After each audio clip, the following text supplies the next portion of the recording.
ایسے ایک نہیں کئی محدثین ہیں جو رسول پاک صلی اللہ تعالیٰ علیہ وسلم کی حدیثوں کو اپنے پورے سینے میں محفوظ رکھتے تھے. وہی امام احمد بن حنبل کی ایک مثال میں آپ کے سامنے رکھتا ہوں. تربوز انہیں پسند تھا، کھانا چاہتے تھے، کلنگڑ، اور انہوں نے یہ پڑھا تھا کہ رسول پاک صلی اللہ تعالیٰ علیہ وسلم نے کھایا ہے، اور حضرت احمد بن حنبل رحمۃ اللہ تعالیٰ علیہ اس کو زندگی بھر دیکھتے رہے، کھائے نہیں. عمر کا آخری حصہ آ گیا، کھائے نہیں. شاگردوں نے پوچھا کہ حضور یہ آپ کو پسند ہے؟ کہا پسند ہے، سنت بھی ہے رسول اللہ کی. کہا کیوں کھا نہیں لیتے؟ وہ کہتے ہیں میں وہ حدیث ڈھونڈ رہا ہوں جس میں رسول اللہ نے اس کو کتنے ٹکڑے کر کے کھائے تھے یا کس انداز سے کھائے تھے، وہ میں دیکھنا چاہتا ہوں. یہ محبت کا تقاضا ہے. ایک محبوب اپنے محب میں، یا ایک محب اپنے محبوب کی ہر ادا ڈھونڈتا ہے.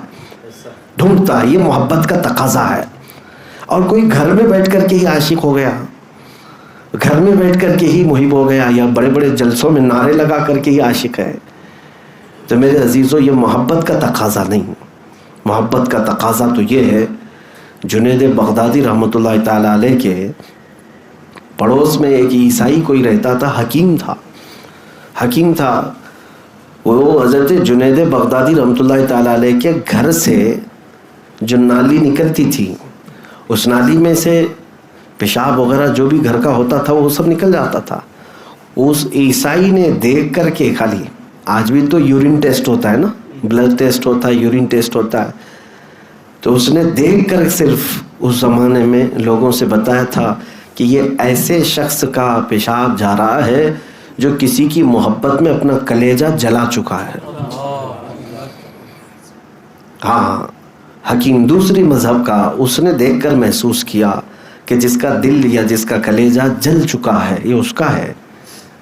یورین ٹیسٹ سے تو بہت ساری چیزیں معلوم ہوتی ہیں، لیکن اس زمانے میں بھی لوگ پہچانتے تھے. اور اسی وجہ سے یہ وہ لوگ تھے جنہوں نے حضور کی محبت میں اپنے آپ کو فنا کر دیا تھا، اور پھر ان کو کہنے کا حق تھا کہ وہ عاشق رسول ہیں. اور دوسری بات، ان کو ایمان کی چاشنی ملتی بھی تھی، لذت بھی ملتی تھی.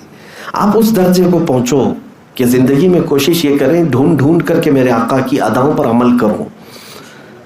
نبی پاک صلی اللہ تعالیٰ علیہ وسلم سے اگر مجھے سچی محبت ہے تو میں بستر کو چھوڑ دوں گا، اٹھ کر کے چلا جاؤں گا کہ میرے آقا کی آنکھوں کی ٹھنڈک نماز میں ہے. میں اپنے محبوب کی آنکھوں کو ٹھنڈک کیوں نہ پہنچاؤں؟ ارے میاں، جس سے مجازی محبت ہوتی ہے دنیا میں، کسی ایک 8 دن کی لیلا کو راضی کرنے کے لیے بیچارہ کیا کیا نہیں کرتا. اپنے کپڑے بدل لیا، بال بدل لیا، چہرہ بدل لیا، سب کچھ بدل لیا، لیلا راضی ہو جائے، محبوبہ راضی ہو جائے. اور اس کے لیے تو خون پسینے کی کمائی لا کر کے کیا کیا خرید کر کے لاتا ہے اس کو. تو دنیاوی مجازی عشق میں جب بندہ یہ سب چیزیں کر لیتا ہے تو حقیقی عشق جو میرے مصطفیٰ سے ہو، اس نبی پاک صلی اللہ تعالیٰ علیہ وسلم کے لیے کب سیریس ہوا بندہ؟ مومن کب سیریس ہوا؟ کبھی کسی رات کو سوچا کہ آج کی رات صرف میرے مصطفیٰ کی ہے؟ بہت راتیں اللہ نے ہمیں دی. کوئی رات تنہائی میں ہم اٹھ کر کے بیٹھے، راتیں تو ہماری بہت ساری کن کن ناموں پہ وقف ہوتی ہیں. برتھ ڈے کے نام پر بھی ایک رات جاتی ہے، شادی کے نام پر بھی کئی راتیں جاتی ہیں، ولیمہ کھانے کے نام پہ کئی راتیں جاتی ہیں.